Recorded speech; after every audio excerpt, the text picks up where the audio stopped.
I look at your work at Cambridge in fluid mechanics and thermodynamics, which means you're the only one that can ask the money question. Do you know how much oil's out there? There's a huge mystery, and I would suggest distrust of what the actual oil of the Middle East is. Do you have an approximation?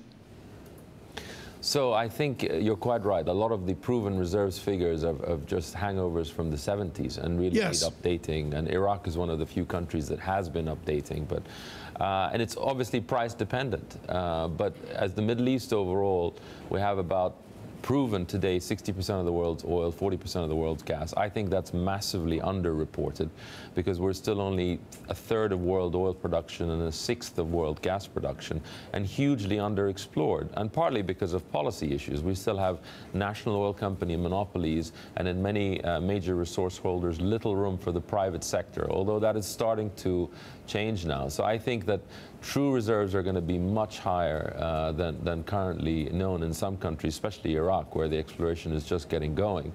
And I expect going forward that the Middle East is going to continue to be a very important provider of the world's oil and natural gas. You and your family have an interesting politics in place in the Middle East between the tensions of Saudi Arabia and Iran, your family from Iraq.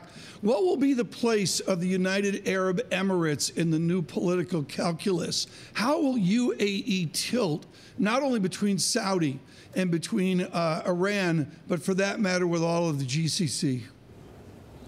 So, I mean, that's a big question, but the UAE's policy has been pretty consistent in trying to have good relations with everybody, but relations based on non-interference in each other's affairs, and at the same time, a policy against Islamic extremism of whatever form or shape.